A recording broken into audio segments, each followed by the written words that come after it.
पहलगाम में जो आतंकी और कायराना हमला हुआ है उसके बाद से कुछ लोगों के निरंतर ट्वीट्स और पोस्ट देखकर मेरा एक सवाल है कि भाई हमारी लड़ाई पाकिस्तान और आतंकवाद से है या हमारी लड़ाई भारत के 20 से 22 करोड़ भारतीय मुसलमानों से है। ऐसा मैं इसलिए कह रहा हूं कि जो लोग नैरेटिव पुश कर रहे हैं कि जाति नहीं धर्म पूछकर, जिन्होंने धर्म पूछ के जान ले ली, आप धर्म पूछ के सब्जी नहीं ले सकते, ये किस तरह का कंपैरिजन है। सब्जी बेचने वाला भारतीय मुसलमान है जो भारत के साथ खड़ा है, भारत के 20 से 22 करोड़ मुसलमान भारत के साथ खड़े हैं। इस नैरेटिव की वजह से कल से अब तक कुछ वीडियोस मेरे पास आए हैं जहां कश्मीरी स्टूडेंट्स को मारा पीटा गया है, और उसके साथ साथ आप ये देखिए कि ये भी एक वीडियो है जो हरियाणा का है।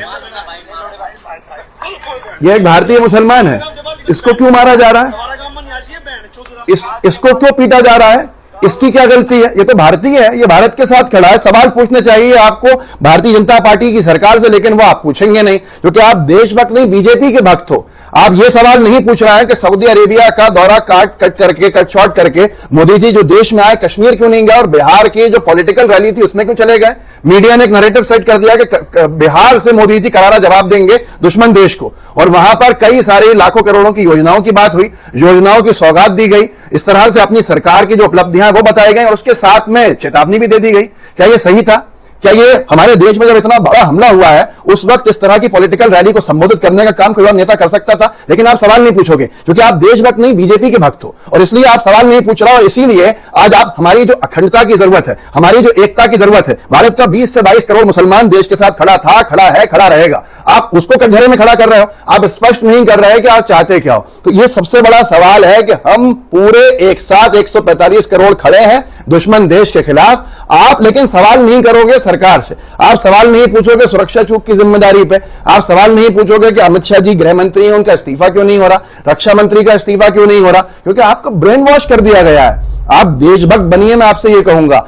हजारों लोगों लोकल्स ने हजारों लोगों की जान बचाई, ऐसा वहां के सैलानियों ने कहा। एक तो छत्तीसगढ़ के बीजेपी के नेता ने कहा कि लोकल्स ने जान बचाई, नहीं तो हजारों का आंकड़ा पहुंच जाता। लेकिन आप फिर भी दुश्मनी का, एक आपसी दुश्मनी का नैरेटिव चलाओगे। हमारी दुश्मनी उनसे है जो हमला करके गए हैं, हमारी दुश्मनी दुश्मन देश पाकिस्तान से है, ना कि हमारे देश के मुसलमानों से। पर यह आपको समझ में नहीं आ रहा क्योंकि आपको समझा वो लोग रहे हैं जो ट्विटर पर पैसे कमाते हैं, जो अपने ट्वीट नफरत बड़े करते हैं, जिनसे एंगेजमेंट बढ़ता है, उनको पैसा मिलता है और हम नफरत का शिकार हो जाते हैं। इस तरह की घटनाएं हो रही हैं जहां आपस में हम लड़ रहे हैं, एक दूसरे को मारपीट रहे हैं। कश्मीरी स्टूडेंट्स हमारे हैं, भारतीय हैं, उनकी सुरक्षा की जिम्मेदारी भी हमारी है। आतंकवादियों को जड़ से खत्म कीजिए। सब देश की सरकार के साथ खड़े हुए हैं, ऑल पार्टी मीटिंग में भी यही तय हुआ कि हमला करें, जो भी करे, देश की सरकार जो निर्णय ले सब साथ है।